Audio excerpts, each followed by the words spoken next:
Meanwhile, a new report on Canada's housing market warns that it will slump within the next 4 years. The country has seen a decade of rampant home building and price growth, and new figures show that real estate prices rose again last month.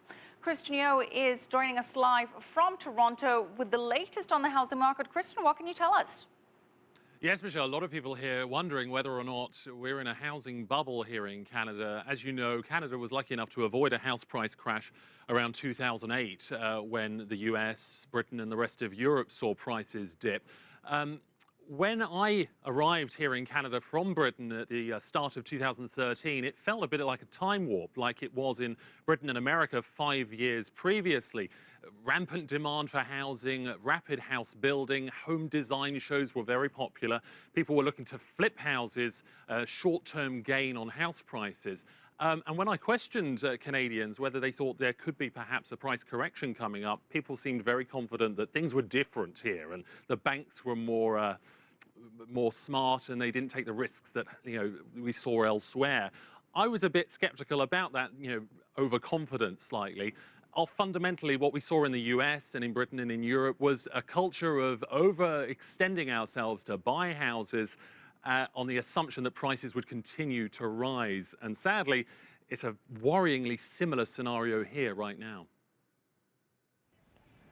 It's the red-hot housing market that refuses to cool, despite warnings for some time that a correction is just around the corner. As Canada's housing climbs ever higher, so are the prices. The one thing that economists have proved year over year is that they don't know what's going to happen. My crystal ball's broken, their crystal ball's broken, no one knows what's going to happen.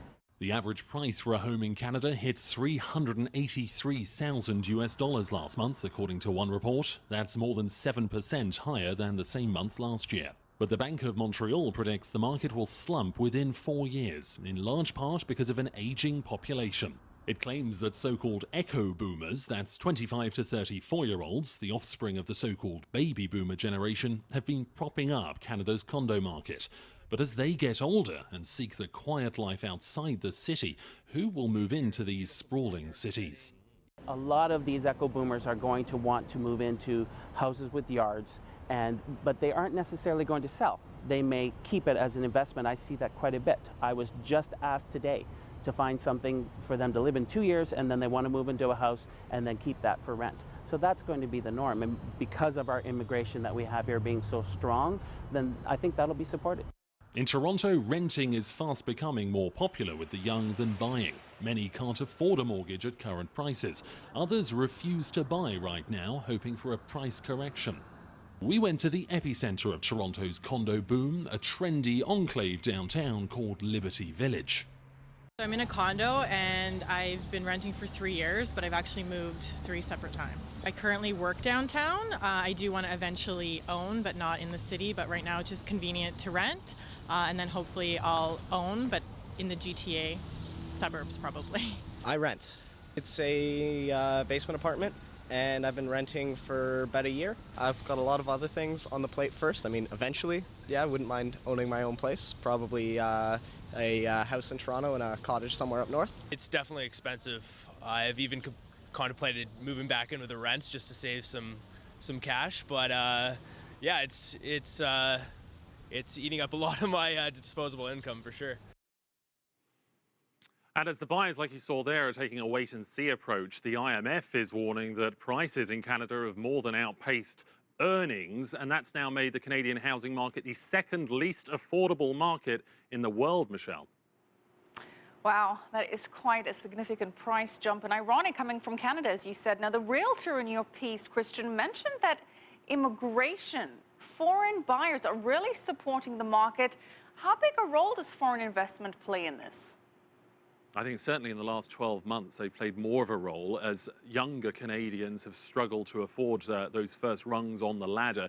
A lot of wealthy immigrants from countries like China came over here, or they bought pre-construction condos on the promise of short-term price gains and also rental income as well. And a lot of the immigration policy that the government had here helped facilitate that. Whether these immigration policy changes that we're now seeing will impact on the immigration flow and the prices remains to be seen. But cities like Toronto and Vancouver are particularly vulnerable to those changes, Michelle. Well, how much is a factor, the bank's lending policies? If interest rates rose and mortgages were harder to come by, surely that would affect prices? Yes, absolutely. The Bank of Canada has been warning that it needs to raise rates at some point, but it's been kicking the can further and further down the road. And the big consumer banks here were braced for a rate rise. But as the Bank of Canada sort of backed off the idea of raising interest rates, we saw a race back down to the bottom to get mortgages at the lowest possible rates.